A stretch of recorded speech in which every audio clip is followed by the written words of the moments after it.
Thank you. I'll try to make this brief. I have been, as many of you know, on something of a personal journey for the past year and a half in a search for terawatts to find some happy answer to this problem we've been talking about. I believe the problem is simply stated that we have to find the new oil. The oil unquestionably was the basis of prosperity for this country and for the planet in the last century, particularly the last half of the last century. And it is very clear to me and many others, many in this room, that if oil remains the basis of prosperity for the world throughout this century that we're in, it cannot be a very prosperous or happy century for two reasons. One, we will certainly peak in worldwide oil production sometime in the early part of the century, perhaps very early, much sooner than we'd like to see it. But secondly, and most importantly, there are vastly more people on the planet now who don't consume energy to speak of that unquestionably will be consuming it. Billions of more people as the century unfolds consuming energy at the rate the top billion do right now on the planet. And it probably does turn out that we have a carbon wall with immense negative impact should we not find some way of getting around it. So we need to find an economic alternative to oil. The basis for energy prosperity for 10 billion people on the planet, that is our challenge. And I believe this challenge is vastly greater than what we have given it credit for. That between where we are right now and where we need to get to, so we really have found the new oil. I don't mean a liquid, I mean the technology that makes us energy rich again in an environmentally acceptable fashion for 10 billion people. Between here and where we need to get there are something like 10 major miracles. The good news is that miracles do happen. I've been involved in physical sciences long enough to see many of them happen, lasers and high temperature superconductors and so forth. But at the rate that they've been happening over my lifetime, if I extrapolate in the future, beginning to appreciate the magnitude of the breakthroughs that need to happen, I am not by any means convinced that we will get there soon enough. And so I believe that we ought to get much more intense about this than we have in the past and launch a major new energy research program and get this problem solved. So many of you heard me talk about this, and I want to just briefly talk about something that perhaps is new to you. In May, we had a wonderful workshop here on energy and nanotechnology. And we took DVDs of all the presentations. They're available if you're interested. And I have looked at these DVDs 5 times. I've attended the conference 5 times over and listened to everyone talk again and again. And even the people that I thought I understood what they were going to say from the very big moment they stood up, like Lorem Shoreham when he gave up. I find that even on the 5th time, I'm still learning things from this. And I've walked around trying to imagine at least one acceptable scenario for new energy by 2050 that seems to be consistent with the bulk of what people were saying. Now, there's almost certainly 3 or 4 different scenarios, but this is an interesting one, and I thought I'd just talk about this and then sit down. Imagine by 2050, where we've hacked this energy problem, what could it look like?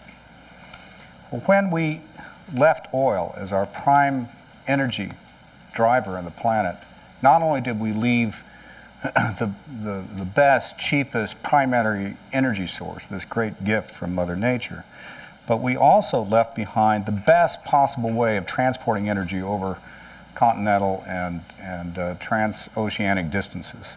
I mean, now that we're looking for an alternative way of storing hydrogen in our gasoline tanks, it's anywhere equivalent to the experience we have when we drive up to a Shell station and gas up with 300 to 400 miles of gasoline. We realize with what magnificent beauty gasoline was given to us.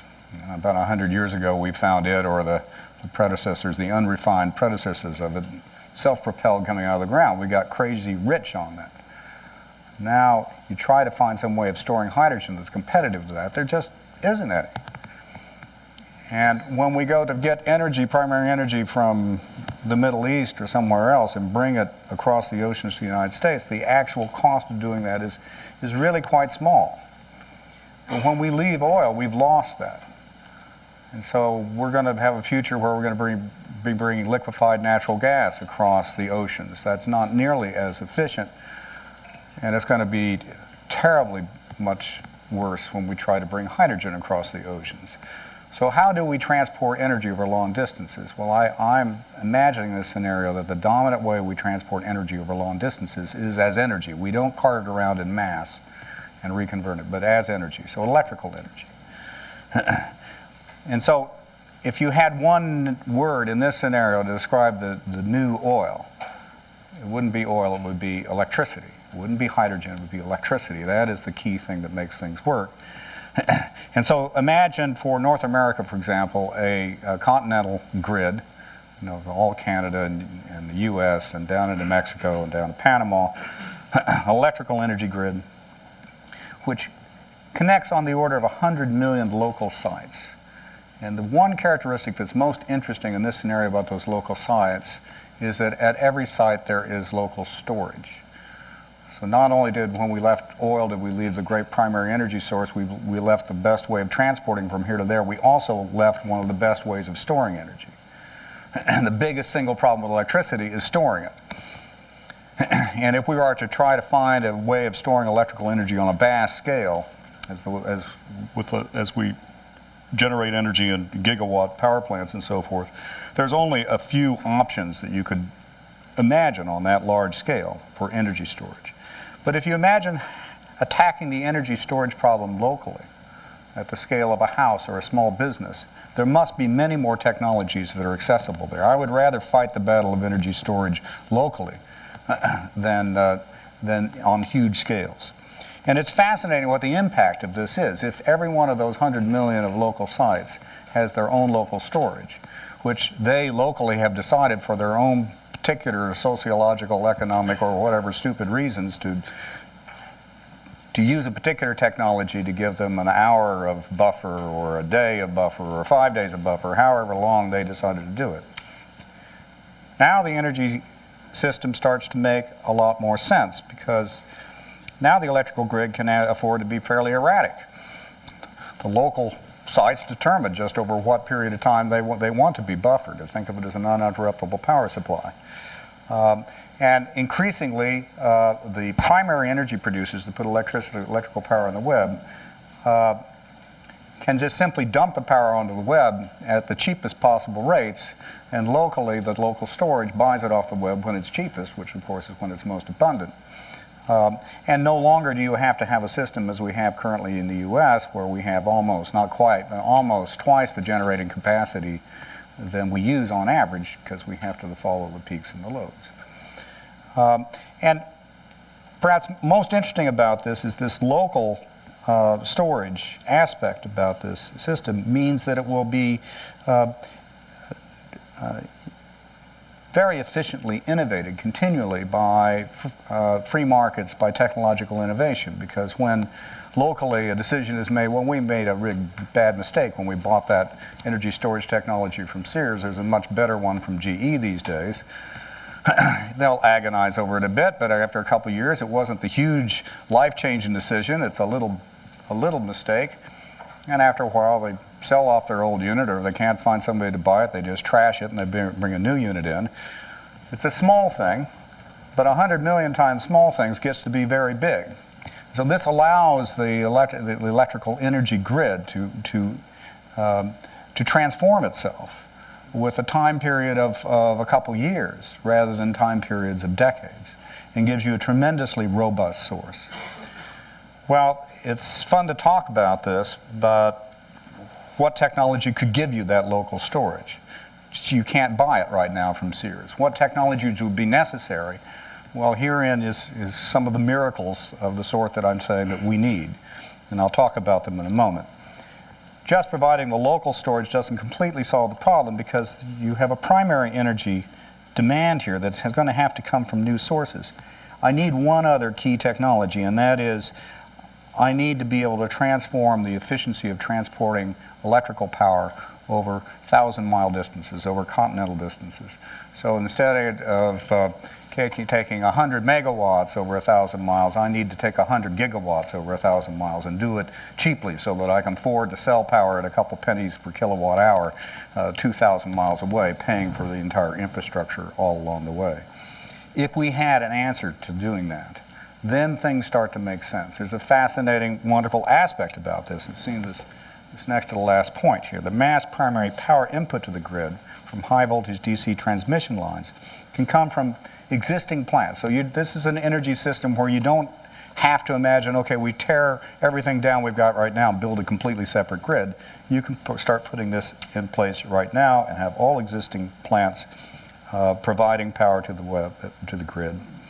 But now you can hook in very remote sources, including vast solar farms in the deserts, where you're using the local storage to buffer from when the sun's up and when it's down, from when the wind's blowing, and wind farms to when it's not, going and importing vast amounts of electrical power from remote nuclear power sources way the heck in somebody else's backyard, behind some military fence, and done in some way you're absolutely sure there's no nuclear weapons risk associated with that.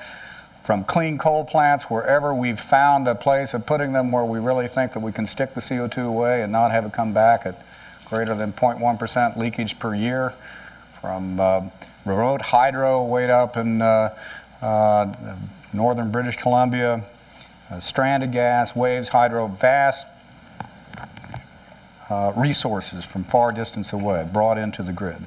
If you could make all this happen, then the thing starts to actually make sense to me now. And of course, you'd still have to solve the transportation fuel problem. And I don't believe there's any clean answer to that aside from hydrogen. But it's fascinating for me to look at this because it tells me the sort of technologies that are necessary to enable this. And it's not just making the energy initially, it's transporting it around and storing it in particular. And I won't go through the whole list of this. Many of you heard me talk about this before. But let me just stop at that point and say, whoop, here's my Bucky tube. I'm not going to talk about the Bucky tubes. I believe this problem, just listening to it this morning, where in my arguments I've been trying to leave the global climate change argument to one side, sort of disciplining myself only to use my right hind, my pro-energy, pro-business thing, and not the part of me that cares about the environment. I believe this is much more critical problem than it has been given credit for in our political debate. And that there's just no answer to this short of a major new program of the magnitude and sustained level of concentration as the Apollo program, or perhaps actually beyond that. It may take us a whole generation to get this problem solved. So thank you for your attention.